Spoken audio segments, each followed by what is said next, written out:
On this week's edition of the Fatside, round 10 is in the books. We will recap every result from round 10. We'll give you our games of the round. Bobby will run his hot and cold, and I'll shine the spotlight on a couple of things. Bobby, let's go.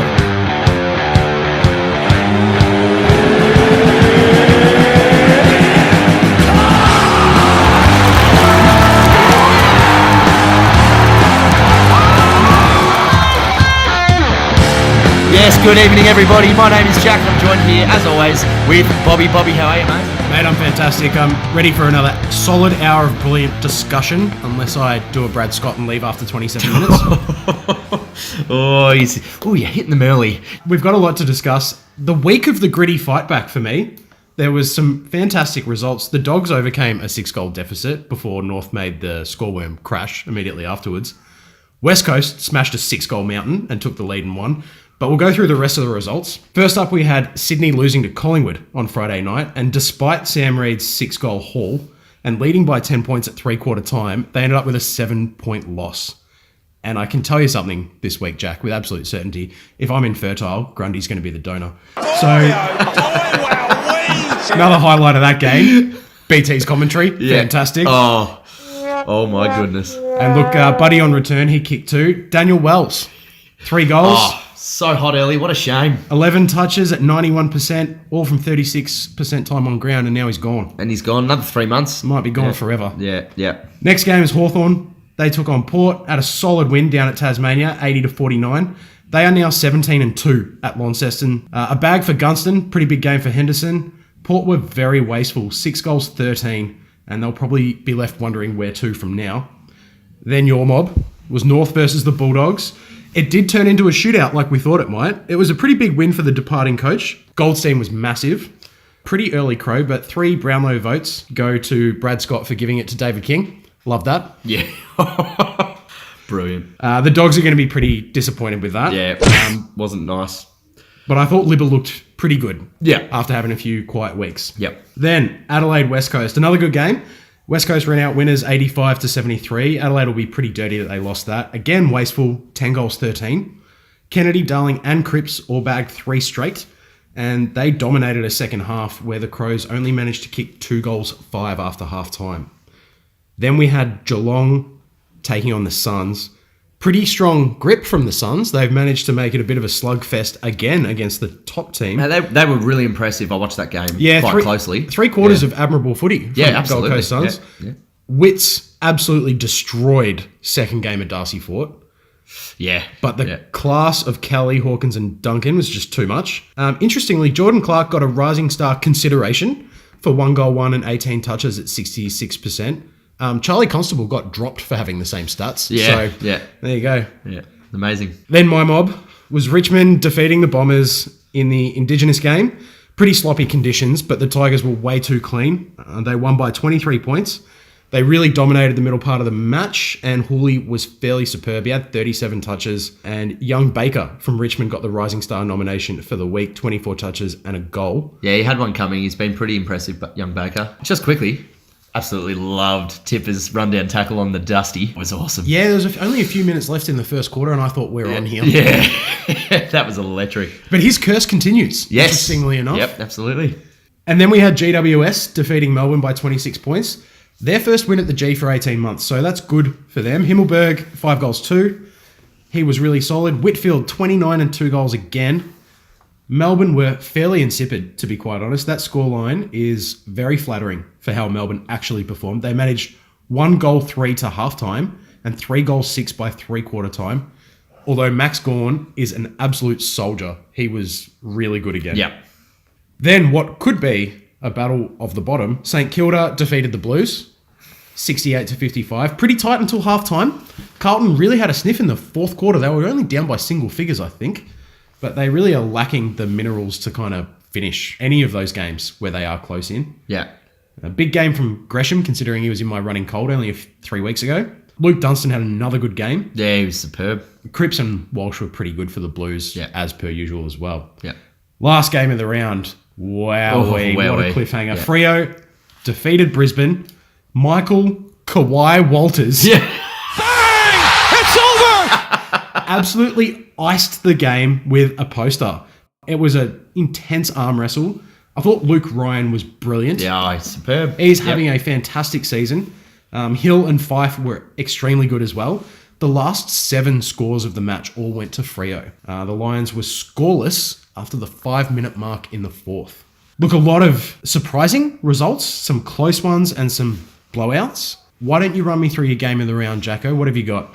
Yeah, look, my game of the round has to be Fremantle Brisbane Lions. I was looking forward to it all weekend. It was the last weekend, it was Sunday twilight over at Optus Stadium. It was Lachie Neale returning to his old club once hero becomes enemy.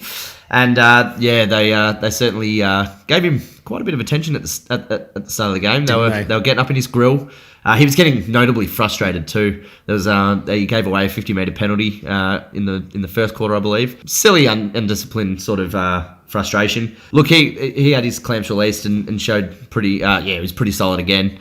Another good solid performance. But Luke Ryan, my goodness, what a great game. Can play. Yeah, can play footy, and he's really starting to make a name for himself. As you touched on, no greater way to end Indigenous round than Sonny Michael Walters doing what he did. Fremantle were touted in the media in the last couple of weeks as the most horrendously boring football team to watch, coming off 2 really dismal score lines, obviously. That's a bit unfair. Yeah, it is. They've had some half-decent games this Absolutely, year. and obviously, notably, if we go back a few weeks, I'm quite bullish about the Dockers. I actually don't mind them. Yeah. I tipped them against Richmond, which wasn't the worst tip, but yeah, I was proved deadly wrong at that point in time. But look, I loved watching them on the weekend, and Brisbane really gave it to them. They did. And to see Brisbane do that away from home, and arguably the hardest road trip in the competition, that's a tick for me. They've been so good in their losses, Brisbane. Yes. I'm so impressed. Yeah, so that's a massive turnaround. They're not getting blown off the park like the last 10 years. Even though they lost this week, I'm convinced they'll play finals. Yes, yeah, absolutely. Yeah, the one problem I do see with Fremantle is Jesse Hogan's still dead quiet. It's strange, isn't it? He looked okay in the first month. Yes. And now he looks massively out of sorts. Yeah. And now Tabernar's out for the season. You'd think that might free up a bit of space in the forward line for him to do his thing, but he hasn't shown a great deal. Yeah, I don't know. Ross the boss, very emotional after the game. He was showing quite a lot of love for his teammates. Even gave Luke Hodge a little bit of a hug as well, which I found quite strange. But did he really? Yeah, he did. Yeah, he went up to him and got around him.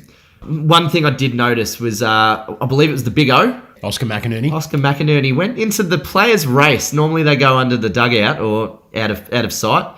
On live television, Fox Footy getting an injection in his AC joint area. Look, it happens. We all know it happens, and a needle's a needle, whatever. But it isn't the greatest look, in my opinion. Yeah, so that's usually a dark area, from what I've heard. Yeah. And Fox Footy chose to show that. Yeah. So whoever the producers are at Fox Footy, you're just being sensationalist and foolish. Everyone knows it happens. Okay, yeah. You really didn't need to show that during the match. You Yeah. could have put it out on your Facebook page. Yeah. The standout and I believe got Fremantle the win in that game was Brad Hill's 1%ers, and Bradley Hill was everywhere, man. I think he had about 28 kicks. Yeah, just an elite too. He had a great game. That's one of the best games I've seen him play in a little while now. And he was an absolute integral key part of that victory. Yeah, what a brilliant way to finish Indigenous round with one of the more exciting Indigenous players in the competition hitting the post and winning the game for the Dockers. I really enjoyed it. And Bobby, it's now time for your game around.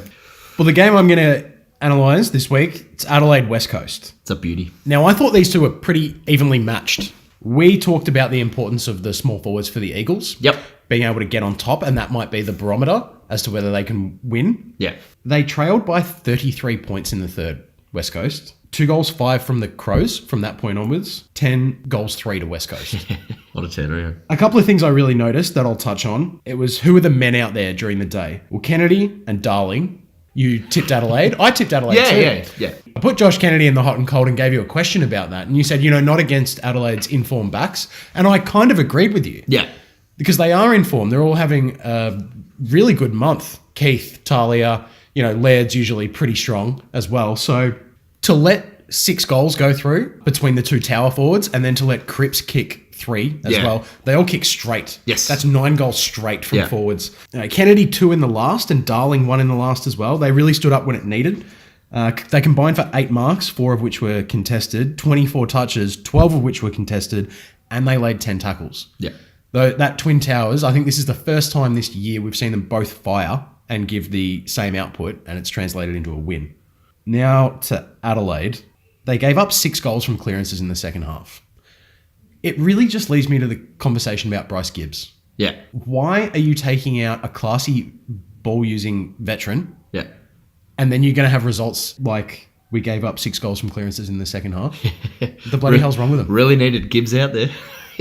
Look, they put so much pressure on their backs, obviously, from losing those clearances, so some concessions to be made. The forwards, Lynch, Walker and Betts, they've been pretty reliable the last 3 weeks. Yep. They've copped a bit of criticism this week, obviously. Walker and Himmelberg combined for 1 point, I think, this week. Yeah. So they were pretty atrocious. Look, losses to West Coast, losses to Brisbane by a point, and North by 12 points. Could have completely reshaped what we think of Adelaide this season. Yeah. So these losses, where they've had control of games or go in as favourites and they've lost, it's a little bit disappointing. They could have been 8-2 Yeah. and sitting third. Yeah. And here they are dropping veterans, keeping Josh Jenkins in the sample and going nowhere, Yeah. seemingly. Yeah. Last thing I learned about West Coast, I'm going to put this out there. What do you think? I reckon they're a top 4 team. No, I do too. Yeah. Yeah. They're my 4th seed at the moment. They might have a crap percentage, Yeah. but I'll just give you some of what they have to look forward to. Your boys Yeah. at home in Perth. Yep. They've got Sydney in Sydney. Yep. It's not going to be the toughest away challenge they'll face all year. Then they've got their bye, and then they've got the Bombers over there. They're all very winnable games. Yes. So I don't... Well, they're should wins for them, really. Absolutely. Yeah. And we've been talking about in the last couple of weeks, they are winning the games they should win, but we're not very impressed by the margin at the Yeah. end. Yeah. Yeah. But they are getting the job done. Yep. So it's hard to actually knock them. Under the radar sort of stuff. The 2 biggest challenges they're going to have for the rest of the year, they've got the Pies in round 17 and the Tigers in round 22. That's make or break as Yeah. to whether they're a top 4 team or top 8 team. But And or reckon- looking likely to defend the premiership by round 22 against the I Tigers. reckon after looking at their draw, they are a top 4 team for Yeah. me by the Yeah. end of the year. So watch this space because there's definitely room for improvement as well. So that's my game of the round. That leads us into the votes. Alrighty. Now, the votes weren't that easy. But I'm going to give 1 vote to Sydney's Sam Reid. I thought that was a sensational game. 6 goals, 6 contested marks. Just sort of 1 vote. Yeah, one vote doesn't feel generous enough for what he did. But he did. They didn't win when they probably should have in dire moments of that game. Yeah, I was just super impressed, and it just goes to show. And I heard them speaking about it through other media outlets as well, and I couldn't agree more. When the Reid boys are up and about, God, they're classy footballers. They're really good footballers. Who do you think's better out of the 2 when they're both playing at their best? I've always been a Ben Reid. I've always been an advocate for Ben Reid. Me too, but yeah. how long's it been since Ben Reid produced a game like that? A while, yeah, good few years, yeah. But yeah, it's just a shame their bodies haven't been their best friend. My 2 votes goes to Richmond's Basher Hooley, 37 disposals, close on a kilometre, 814 metres gained. That's huge. It's massive. At 76% efficiency in that weather as well, was quite enormous. And yeah, he's looking really, really good. Was an integral part of that victory for the Tigers. My 3 votes goes to Geelong's Tim Kelly. Now, he didn't get on the scoreboard. In fact, there was 1 or 2 behinds. But man, he's just an absolute weapon in that midfield. Yeah, he really is. He was just Gold Coast had their foot to the throat most of the game, as you touched on before. They were really impressive, and Tim Kelly was just absolutely murdering them in the midfield and around the ground as well. Just classy. Only running at, I believe it was, don't actually have it noted here, but it was around the 70. I think it was only 60 to 70 odd % efficiency, which is still pretty good. 8 clearances, just did his job, and obviously the 35 touches. I love him. My 4 votes, and I watched this firsthand on Saturday afternoon. I was super impressed. Todd Goldstein, North Melbourne, just destroyed Tim English, I hate to say, but 28 disposals, 57 hit-outs, and was just everywhere for North. He was sensational. Yeah, he was showing that real sort of OG, Todd Goldstein, All-Australian sort of football. He was just everywhere. Incredible.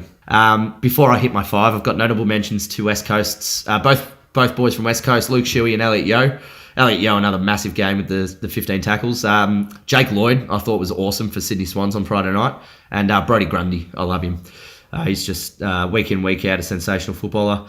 I'm going to give my 5 votes this week to Hawthorn's Jack Gunston. Mama, there goes that man. That was an awesome game of footy. 21 disposals, 6 goals straight. Dead-eye dick. And just his field kicking as well was just elite. And yeah, he single-handedly destroyed Port Adelaide on Saturday, along with really good performances around the ground as well from the Hawks. Your votes? I don't know if yours are similar or way different. I'm surprised you didn't give this man a vote. Yeah. My first vote goes to Anthony Miles' face for finally giving us justice. And getting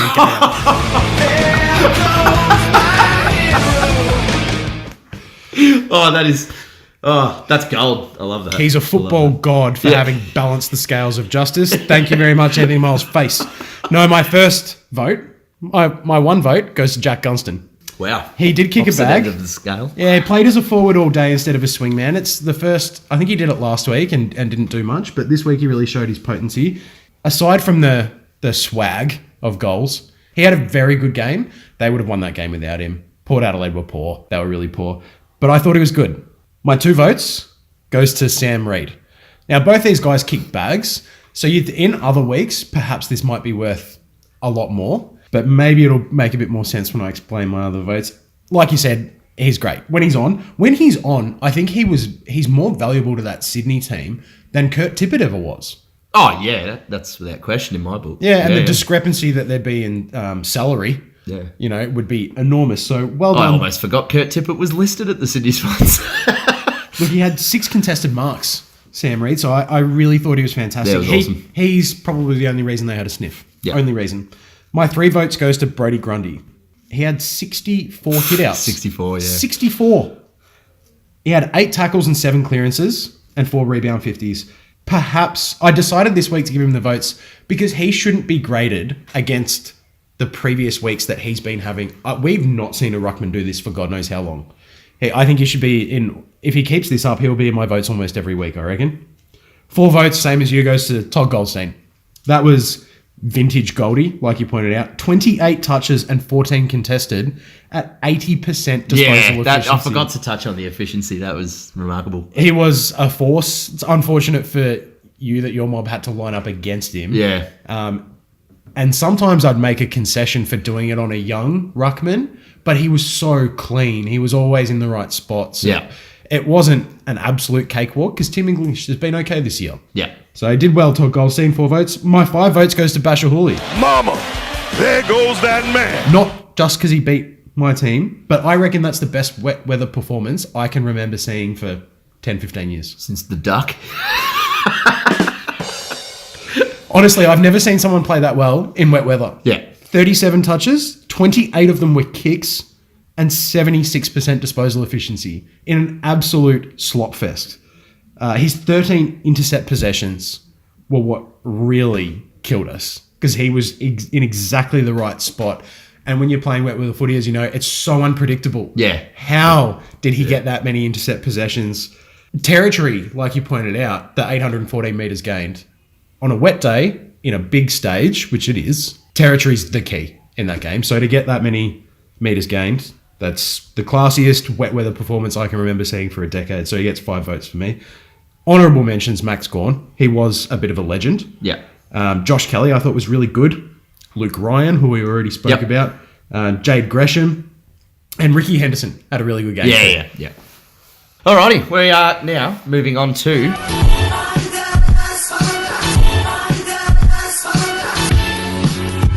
Say that again. Holy shit, Jamie, pull that video up. Jack's Spotlight. Spotlight time. What do you got for me, Jackie boy? All right, well, we need to touch on it because it's the biggest news to come out of round 10. It is Brad Scott of North Melbourne, formerly the North Melbourne football coach. Yeah, round 10, what a funny time of year to do it. It all accelerated really fast, didn't it? Yes. Friday afternoon, Mark Robinson released to the press that it could be as soon as round 10 Western Bulldogs will be Brad Scott's last game. Before that, it did go from a matter of weeks. Within the hour, it changed to this is his last game. To be honest, man, it made me feel uncomfortable because the only people that would know that's North Melbourne's board, and someone's leaked that to Robbo. That's if I'm the head coach somewhere, you've got to have trust in your colleagues and your board. Yeah, there's a disgruntled board member or a disgruntled staff member somewhere that just wanted to accelerate it. Obviously, yeah. Why do that to your own club? Yeah, if you're an employee. I just had to touch on that because I didn't like it that a board member went out and did that. Brad Scott was partially admirable tenure for 10 years at North Melbourne. He made 2 prelims. Yes. They finished 4th 2 years in a row. Yes. They were 12-0 at one stage and finished 8th one season. If you had to give him a school book grade, what grade would you give him after 10 years? B. A B? A B. Yeah. Obviously, clubs want more. Yes. Everyone would love to have a premiership. You know, if you, let's say, take your coach. Yeah. After 10 years, if you guys never make the finals again, and then finally Bevo moves on, Yeah. what grade would you give Luke Beveridge? It never made the finals Yeah. again. Oh, it'd probably be, arguably, I don't know. Because this is what, okay. This is what Maybe you're dealing B's with a bit Brad generous. Scott. I think it is generous, man. To Could be be a quite C. honest, Yeah. I think getting control of a club for 10 years and making 2 prelims is the baseline for any AFL coach. Yeah. If you're not good enough to do that, why the hell is anyone hiring you in the first place? Yes. So he gets a C for me. Okay. Yeah, I could live with that for sure. Look, yeah, absolutely. About the departure, obviously we can dissect it a little bit, but I just want to play this piece of audio because I'm a little bit confused behind some of the motivations for this quick departure. While I would love the opportunity to coach this football club with all the impediments removed, I said to the board that the club needs fresh air, in my view, to do the things that it needs to do. This game is a fantastic game, but a senior coach coaching for 10 years and undertaking a strategic shift, I just felt the time was right for the club to get the fresh air that it needs. So in order to do that, and the philosophy of putting the club first above all else, then I made the offer to step aside. So obviously we heard him say there phrases like a strategic shift. Yes. And the club needing fresh air. I really don't buy them.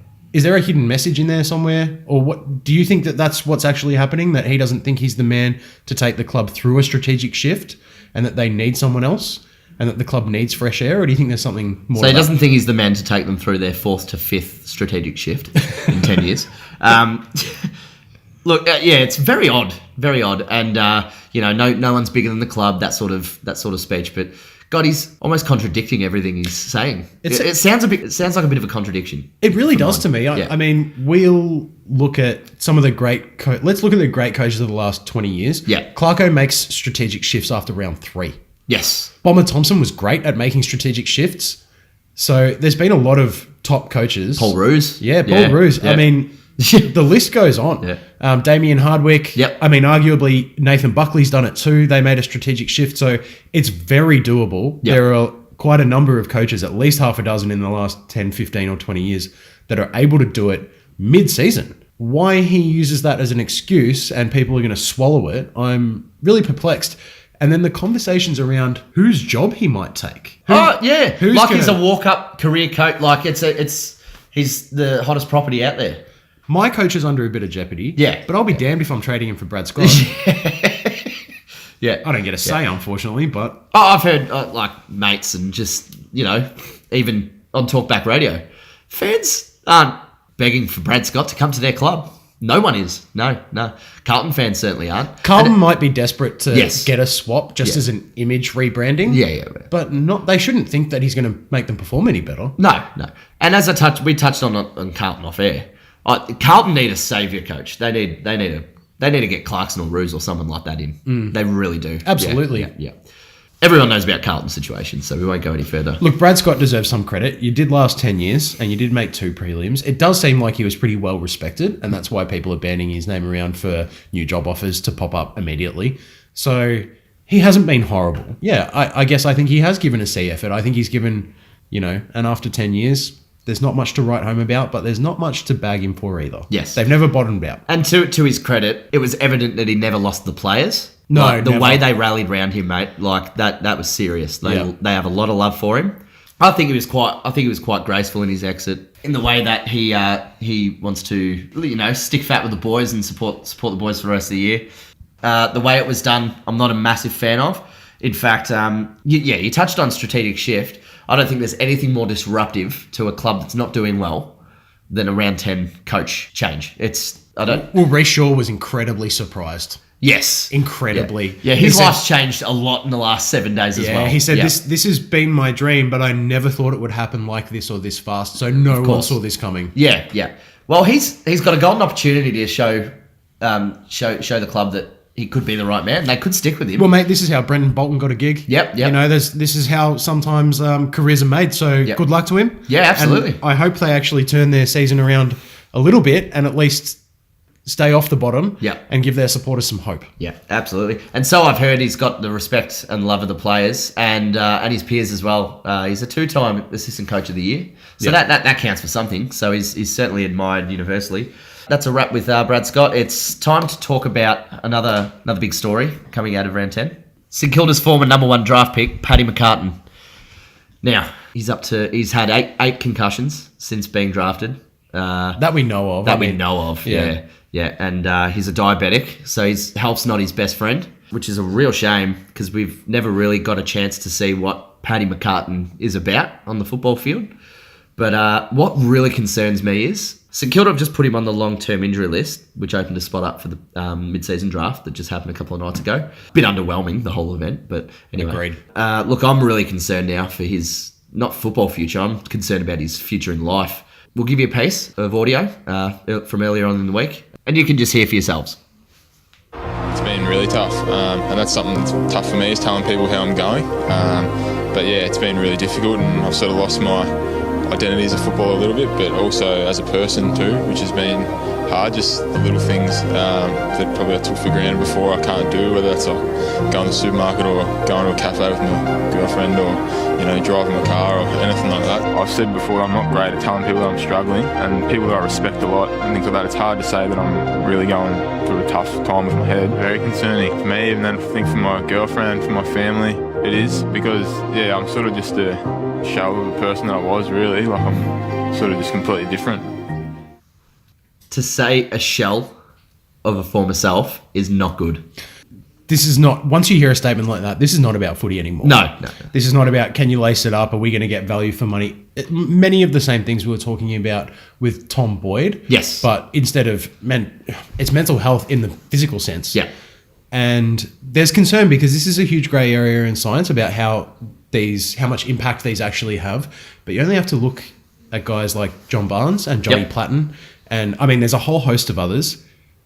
But there are definitely concerns. I'm going to ask you a question, though, not to deviate too much from Paddy McCartin. No, I'll get back okay. to it. But Kobe Stevens during the week. Yeah. I don't know if you heard this interview where he was talking about taking CBD oil to stop his migraines and the neck pain that he was getting. Yep. Because he was suffering concussion-type symptoms. Yeah, well, he retired from it. Yeah. It And he said ended his career. He said it's changed his life. Okay, yeah. And there was some discussion had on radio, although by people who probably don't know a great deal about the substance and how it works.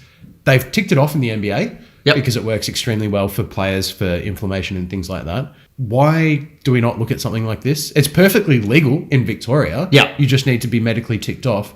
But under the AFL and the WADA scheme, you would never be allowed to give it to an AFL-listed player. Do you think that seems a little bit weird? Yeah, well, if it's legalised and can be ticked off by like medical professionals, but then you could get pinged for it.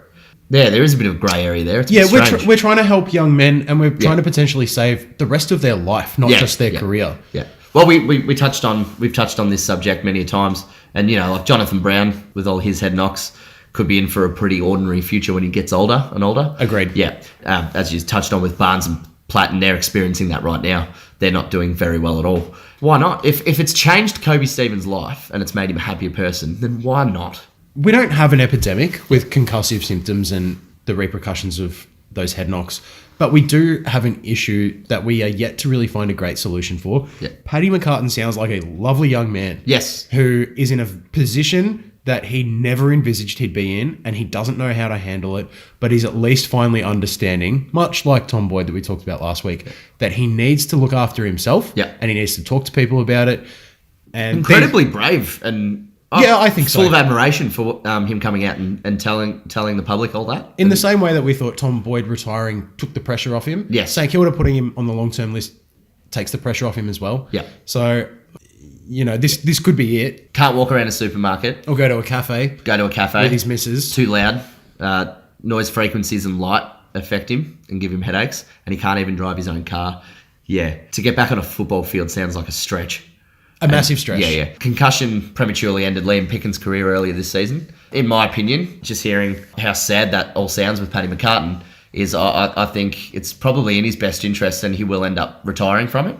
Yeah, there's no shame in that. So, good on him for coming out and, really, really admirable his honesty that he gave us. Anyway, It's that time of the week, ladies and gentlemen. It's Bobby's Hot and Cold. Alrighty, strap yourselves in, people. Last week, for my running hot, I gave you Lachie Neale.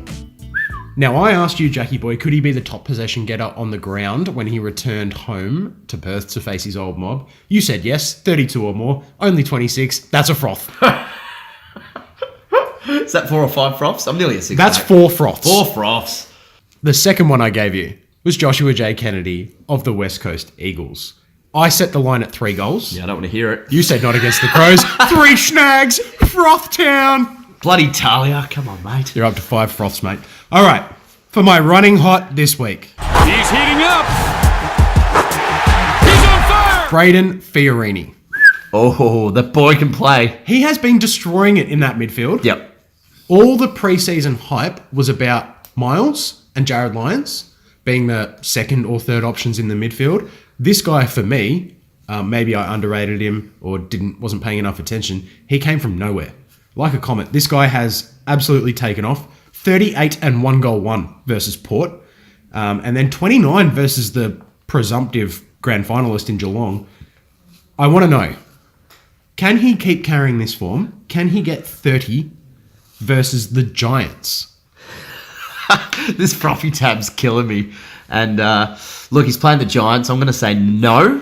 Did you say 30? Well, he got 29 against Geelong. 29 against Geelong, but yeah, okay. That was at home.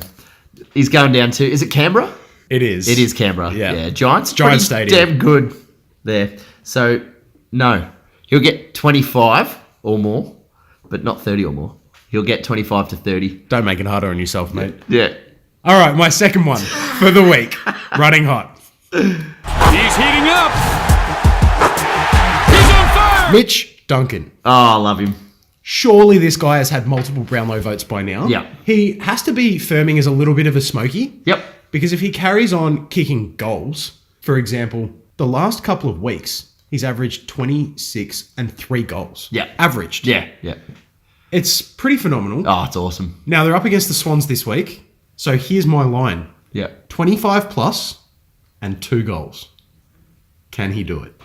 Sounds like a pretty juicy same-game multi to me, if we're talking Jack's multi, which we'll touch on a bit later on. Yes, against the Swans, absolutely. Bank it in. Very confident. Bank it in. Alrighty. Well, that's my running hot for this week. Now let's move on to the guys, as always, who are running a little bit frosty. But before that... Locked in ice for thousands of years. The Iceman was given a name. Josh Shackey. We're going to keep doing this, Bob. It's the Shackey update. Like every week, I can't wait for him to get out of there, and I'll give him all the plaudits. I'll throw a ticker tape parade down my street when Josh Shackey rebounds back into the senior squad. Now, look, I've had a look at his stats. He got 11 touches at 75% efficiency. 2 goals, 1, and 4 marks. A couple of snags for the Shack man. It's not bad. Couple of snags. Overshadowed completely, again, by Tory Dixon, who kicked 3, and Shackey, again, wasn't named in the best in your VFL team. Yeah. In a win. Yeah. So they had a solid win against North Melbourne. Maybe we can touch on the mid-season draft quickly. Yes. Ryan Gardner, the selection that you boys made. Yep. I'm confused. Why are you selecting a key position that, from all intents and purposes, sounds like you're going to play him up forward when you've got Josh Shackey and Tory Dixon in the 2s, kicking goals? Well, I can't really understand it. But look, he's in, and he's within a week, he's playing VFL football, and he's playing AFL football this weekend at Optus Stadium and debuting against the Eagles. So the 197-centimetre key position player, Gardner, will get his go.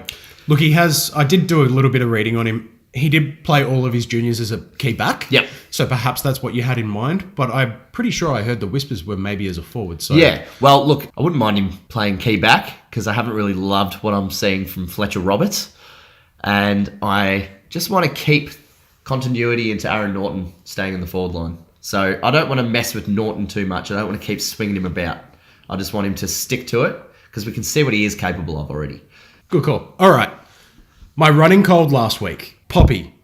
Now, I set the line at he had to kick 2 goals before their bye, so it's only 1 goal per game, and he did. He got a snag, he kicked 1, so he only needs 1 more to achieve that, so to save you from purchasing another beautiful glass of amber ale for me. Or Thanos ale. They've got They've got Brisbane this week, so that'll be interesting. My second one, Jack Martin. 1 goal, 1 and 8 tackles, 20 touches at 30% disposal efficiency. Say that again. 30% disposal efficiency.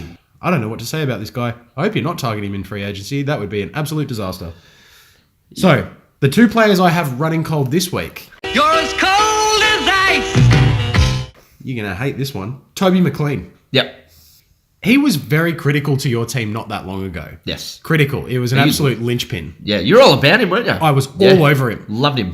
Great Supercoach asset last year. Completely dropped off. On the weekend, he had 14 touches, 6 contested, 2 clearances. Yeah, not good enough. His best game for the year is versus Richmond, where he had 24 at 80% and kicked a goal with 9 contested. He's been very inconsistent this year. I'll give you this. I actually did some analysis. In losses, he's averaging 16 touches and half a goal. In wins, he's averaging nearly 20 and 1 goal. In those losses, goal assists drop away, so do inside 50s clearances and contested possessions. So he's not standing up when the heat's on. Obviously, he's got a bit more to give. I want to know, can he get 20 plus touches and have an impact on the scoreboard versus West Coast? That includes direct goal assists.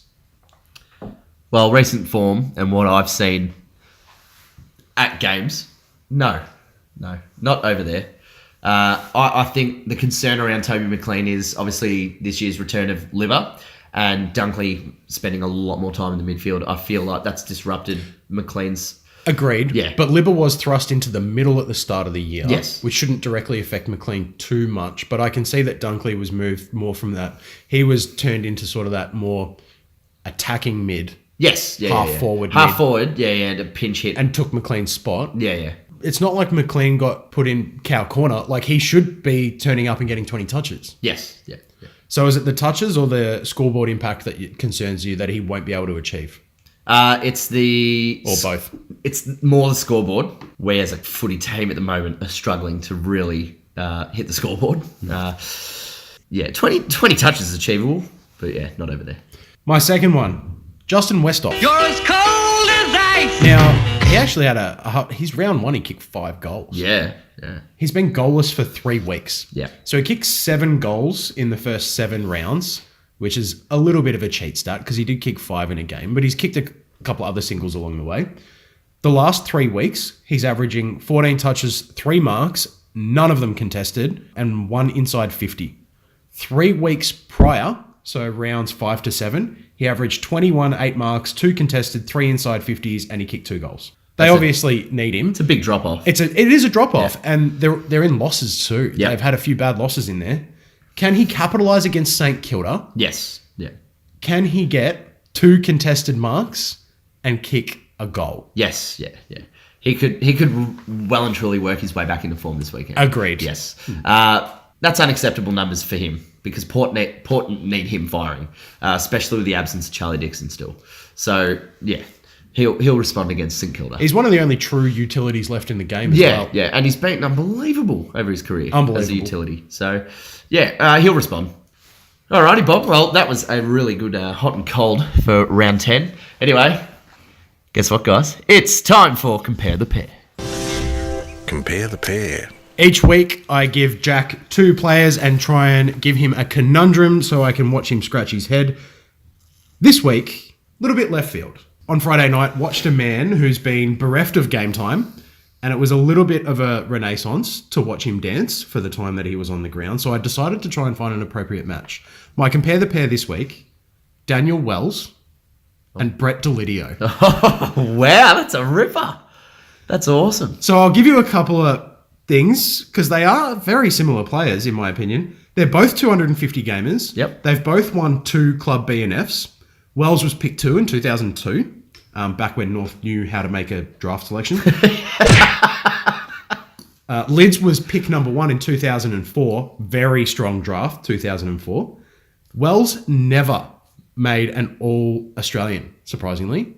He was named in the 40-man squad. Surely not. Never. What? Named in the 40-man squad a couple of Okay, times and never made it. Well, okay. I would have thought he might have got one in there. How many times do you think Lids got in there? Oh, he'd be a 3 or 4 time, wouldn't he? Twice. Twice? Really? 2012 and 2015. Okay. Yeah. Yeah. He was named in the 40-man squad 4 times. Okay. And got in there twice. Yeah. Both of them won Best First-Year Player from the AFLPA. Yep. Lids won the Rising Star Yep. in his year. Wells was very close. He lost to Sam Mitchell. Yeah. But fair enough. So here's two... Delidio robbed Ryan Griffin. Get your hand off it. Get your hand off it there. So here's 2 guys that effectively play the same role. Inside-outside mids who bust forward, kick goals, silky smooth ball use. They've both suffered some injuries and had some time away from the field. Both of them are class. Yeah. And they've been integral to the success of their teams at certain points. So there's no line, there's no wager. Who would you rather take and why? Yeah.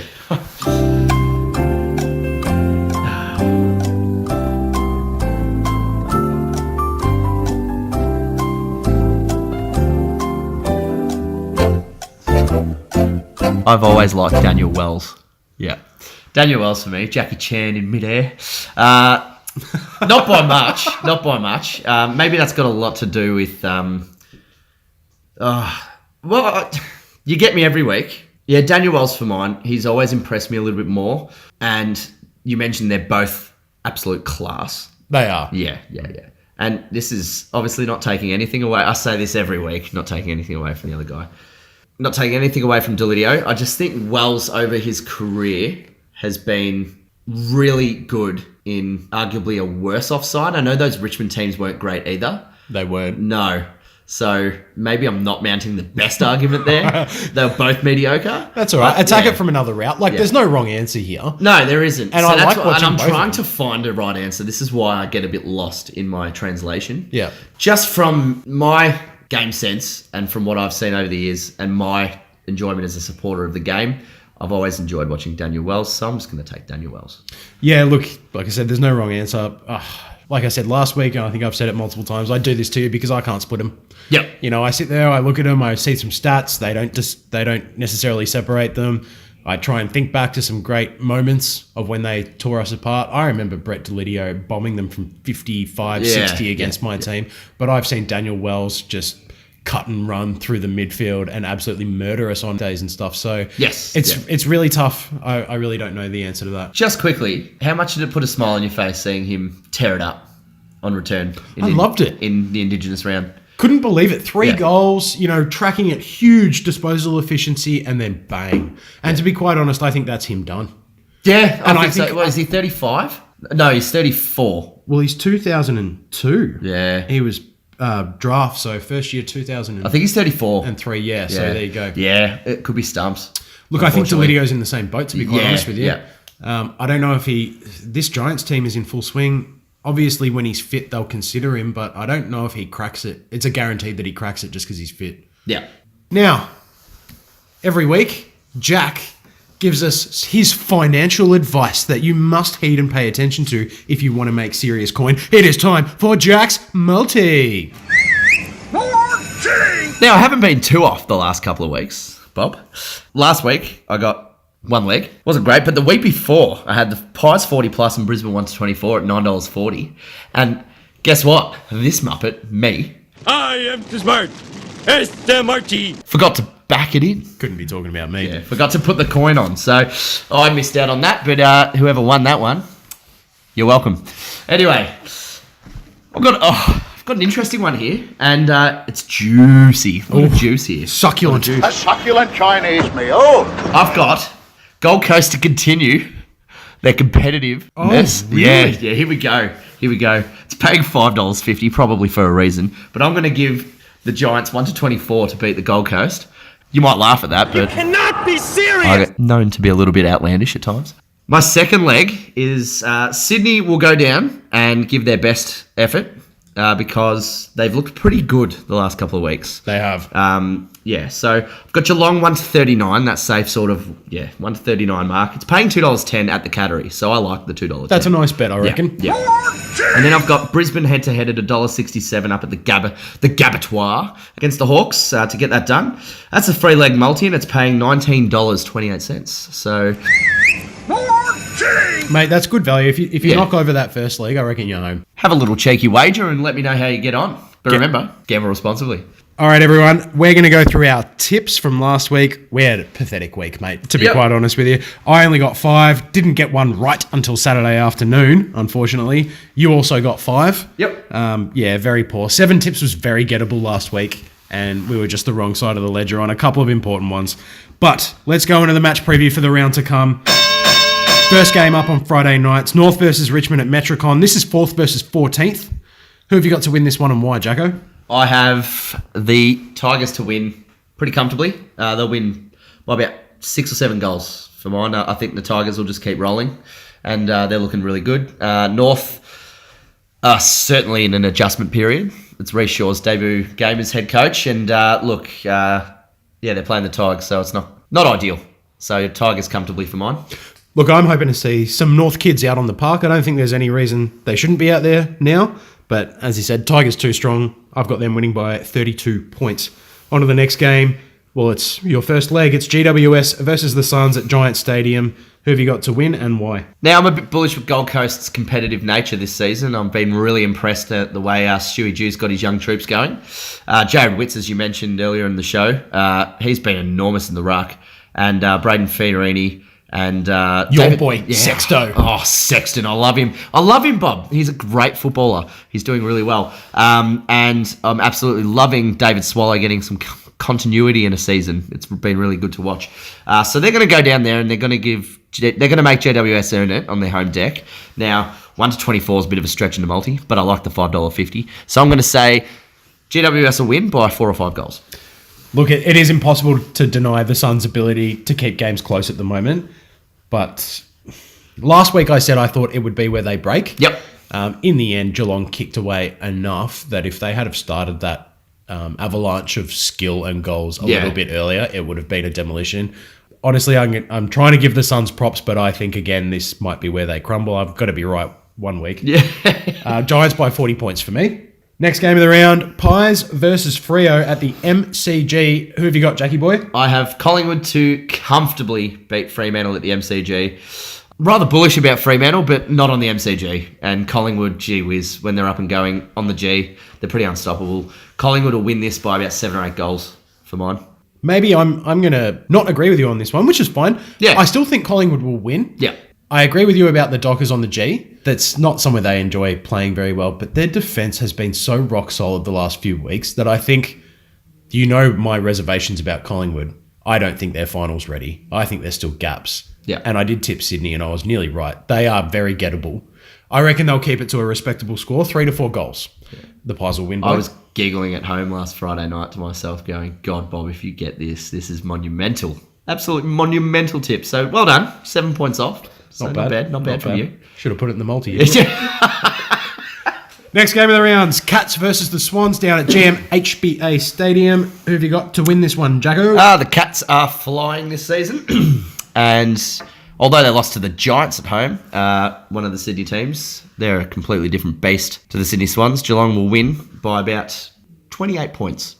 Nice margin. Yeah, that's close to what I've got. And Mitch Duncan will have anher big one. Put that on the Frothy tab, Bob. Well, he better have 2.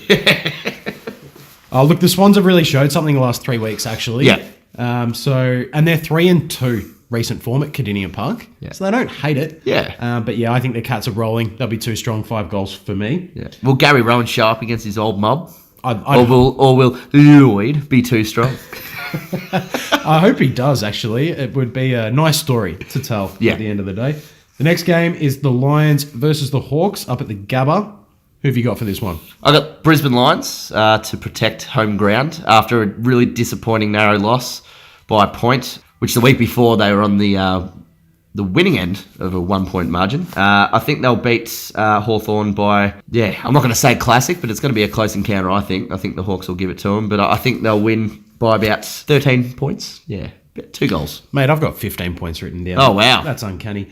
Look, the Lions need this one to stay in touch. Like I said, I think that they'll play finals despite that close loss. But if they're going to have any hope of legitimately being serious contenders, like you said a couple of weeks ago, they've got to win the home games. Last year, it appeared that Fags and Hodgie completely used their Hawthorn playbook to secure a very surprising win. I think they do it again. Yep. So, yeah, Lions by 15 points for me. Next game, Melbourne versus the Crows. Now, this one is up at Darwin. It's at TIO Stadium. Who have you got to win this one and why? I have Melbourne to win this one. Yeah, I don't really know why, but I'm going to tip Melbourne. Well, they're due. They're due. They're way overdue. But I don't know if you saw them play all the weekend. Yeah, it was they were disgusting. Yeah, it was nasty, wasn't it? Yeah. But up in Darwin, why not? I'm just going to tip Melbourne. They're going to win by about Do they have a good goals. record up there? Not too bad. Not too bad, but yeah. But the Crows have been there once. They got pumped by 96 points. I've tipped the Crows, only because I just think they're a more informed team, and I'm unsure as to whether the venue matters at all. So Crows by 2 goals for me. Then, I don't even know where you watch this game. Saints versus Port from China. Shanghai. Who have you got, Jacko? Who cares? No. Ain't nobody got time for that. Port Adelaide at their traditional home of Shanghai will get the job done against St Kilda. Their regional base. Yeah, look, they'll get a crowd of 1 billion this weekend. So the reason we're laughing so much is I haven't even touched on this with Bobby, but I'm sure he'll agree with me. This is ridiculous. It's this ridiculous. China thing. It's just ridiculous. Didn't the AFL give away 10,000 free tickets last year? Yeah. And only 300 showed up. No. It is hard to take this game seriously. So you think Port will take this one? By how much? What margin have you got? I'm going to say 25 points. Yeah. Fair enough. Look, I'm actually going to tip the Saints, believe it or not. Everyone was on them at the start of the year. They thought they'd improve massively. They might be finals chances, and I think I said that too. I'm not on that hype train. I thought it was a Connex, not a bullet train. But I don't think they're that bad. Yeah. Did Billings and Gresham do like high altitude training in China somewhere? Well, yeah, I believe they went to Tibet in the off season, and they're going to leverage all that experience and local custom knowledge to turn that into a close classic in Shanghai. I've got the Saints winning by 8 points. Oh, a classic for the Chinese. That'd be awesome. Can I just quickly... I've got to mention him, and I know he's not one of your favourites. It's Dermot Burton. I have to mention it. He was on our Saturday stretch with Brad Johnson on Saturday night, which is sort of the graveyard show of Fox Footy. And he goes... Wonder why he's there. And Brad Johnson asks Derm, what do I expect? I've got the China game. You've done it before, Derm. And he goes, oh, yeah, look, it's hot, it's muggy, it's humid, and plenty of sushi to go around. I'm in dropkick. Sushi's Japanese. Peroxide's going to your head, you idiot. Yeah. Anyway, that's enough airtime for the Derm. But yeah, I thought I'd just touch on that uneducated stupidity that I heard on Saturday night. All right, then we're returning to the home of football. It's back at the MCG for the Bombers to take on the Blues on Sunday. Who have you got to win this one and why, Jacko? I have Essendon beating Carlton by about 50 points. Smart man. Yeah, 50 to 60 points. Carlton, look, one little piece of play on the weekend I saw from Carlton, and it was at the end of the game. It's, not many, was 2 goals in it, 3 minutes to go. Yep. Lockie Plowman picks the short man in the pocket.